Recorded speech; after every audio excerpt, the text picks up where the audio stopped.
Now for our story. The taxi rolled smoothly down the highway. The ocean gleamed a dazzling blue in the early morning light. From the back of the taxi, Kit Meade stared out at the water, the brilliant blue. The intense light caused the scene to blur before her eyes. Kit sat there, not moving, hypnotized by the scene before her and by her own thoughts. Just a month ago today, I lost my baby. 1 month. I wonder what she would have been like. Probably like Bill. Still, I was her mother. Oh, but it doesn't matter. By the end of today, I'll have another baby. At least the arrangements will be made, provided Paul can take care of everything with Mr. Griffith. And why couldn't he? After all, Lisa doesn't want to keep her child. Not now. She wants me to have him. Oh, what a difference that child's going to make to Bill. And to me. I never thought any man could tie me in knots like this. Why do I love that guy? Just an ordinary guy. Well, I do love him. And I'm going to keep him. It means hurting Paul and Lisa, but if giving him a baby is the only way to kill his feeling for Peggy Douglas, then I'm going to have that child. One way or another.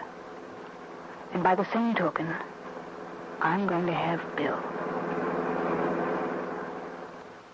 The thoughts of Kit Meade as she drove in from the beach toward Los Angeles this morning.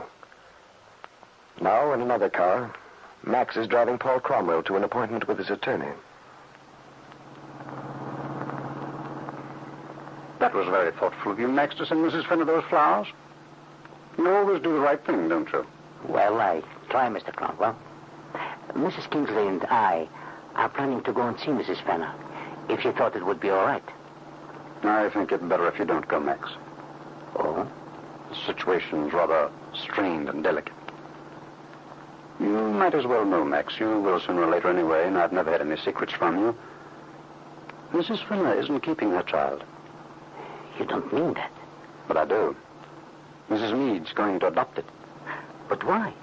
Well, after all, Max, you know Mrs. Meade lost her child. Yes, I know, Mr. Cromwell. But Mrs. Meade is not, well, what you'd call a maternal woman. It seems such a paradox. Mrs. Fenner wants a baby and she's giving it away. I never felt Mrs. Meade wanted a baby particularly, and now she's adopting one. But then, perhaps she's doing it for her husband's sake. No. Well, that would seem the logical explanation. No, Max, Kit has her own reasons for taking the child. Part let her help me, and then she has some reasons of her own. But she's not doing it for her husband's sake, I can assure you of that. Matter of fact, Max, Mrs. Meade won't be staying in Wakefield very long when she returns. Oh? If I understand you correctly, Mr. Paul, you mean that Mrs. Meade might be, might be coming into our lives again? That's right. With the baby? Naturally, with the baby. I believe I understand now. But what I don't understand is Mrs. Fenner's giving up the child under these circumstances.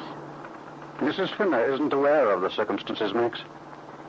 I beg your pardon, Mr. Cromwell, but do you mean that Mrs. Fenner isn't aware of the circumstances, or sees them as being different from what they really are? Well, Max, if someone insists on drawing their own conclusions, I can't help that.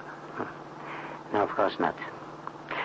But it's not going to be easy, perhaps, for Mrs. Fenner to understand that eventually. I don't know, Mr. Paul, but... What, Max? I shouldn't say this. Well, you know you will. You always do. You have no more hesitance in your makeup than a street urchin. I think it would be very bad if Mrs. Fenner gives up her child. As a matter of fact, I think it might be tragic. I don't see why. Because Mrs. Fenner has the basic qualities of a real mother, Mr. Cromwell. That sort of woman will beg, borrow, or steal for a child. And if she discovered that she's... Well, I put it this way. That she's misunderstood something, I don't think she'd be at all accountable for her actions. I'd think that over very carefully if I were you, Mr. Cromwell. And Paul Cromwell did think the matter over very carefully, all the way into town. For some reason, he'd always been a little secretly distressed at this plan of Kit's. And if Max felt the same way... But then Paul reminded himself that Max was a highly superstitious, imaginative person. No, this was the best possible way out. Later, Paul Cromwell was shown into the office of his Los Angeles attorney, Mr. Griffith. How are you, Mr. Cromwell? Sit down, won't you? Thank you, sir. I was going to call you a couple of days back, before you made this appointment to come in. Now, I had some suggestions to make regarding Mrs. Fenner's divorce, but we can discuss them now. She isn't with you? No. And as a matter of fact, Mr. Griffith, I'm not here for that. Mrs. Fenner's baby was born 4 days ago. Oh, really? Boy or girl? Boy. Isn't that splendid? Well, I don't know. The thing is, she doesn't want to keep a child. Oh, really? Is her mind definitely made up on that? Yes, it seems so. And that's what I want to talk to you about. The thing is, I knew someone, a young woman about 25 or 26, she's well-to-do, splendid background, who could give the child every advantage. And she's very eager to adopt a baby. Well, is this woman married or single? Married. Well, I'll tell you, Mr. Cromwell, adoption of a child isn't the easy procedure it used to be. The law used to be, well, in many states there was no protection for the child at all, which resulted in sociological problems, inheritance problems. Now, for instance, a couple would adopt a child and perhaps later on have children of their own. As a result But, of that... Mr. Griffith, about Mrs. Fenner. Well, if she really wants to give the child up, she has to sign a consent to it, the adoption, and her husband has to sign one too, of course. Her husband? Mm-hmm. Why, he walked out on her months ago.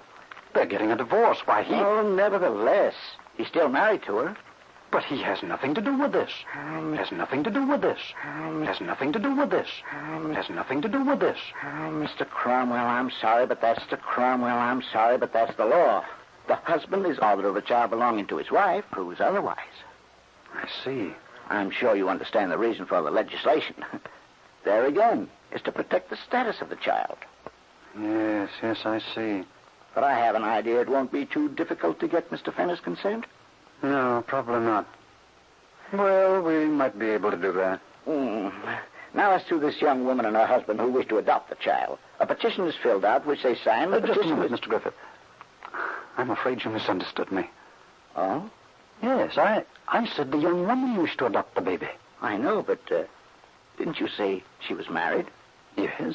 But, Mr. Cromwell, she can't petition to adopt the child without the consent of her husband. She can't? Of course not. But she wanted to surprise her husband. Well, I'm afraid our agencies would take a very dim view of that.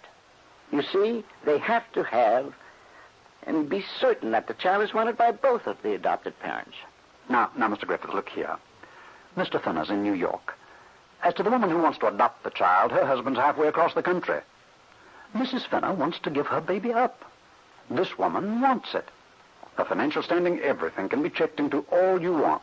Now, why can't there be an agreement between the two women? Because it isn't legal, Mr. Cromwell. And in the second place, it wouldn't be a very smart thing for your friend to do. Suppose she took Mrs. Fenner's baby. Then, let us assume that several years later, from now, Mr. Fenner decides he wants the child. All right, let's say that he was able to locate the child. He would go to your friend and say, I'm the child's father. Well, legally, he is that. Naturally, she wouldn't want to give up the child. Don't you see? Yes, I see. But do you mean to tell me, Mr. Griffith, that there's no way a woman can adopt a child without getting the consent of her husband? That's right, Mr. Cromwell. In this state, she can't. But I don't see why that bothers you.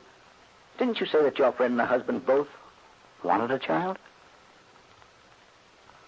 But Paul Cromwell didn't answer. He knew Kit couldn't get her husband's consent. He knew that her plan was to say that Lisa Fenner's child was her own. But I wonder what Kit is going to say when she learns that legally it's impossible for her to adopt Lisa's child. Yes, it looks as if all Kit's plans were going to be for naught, after all.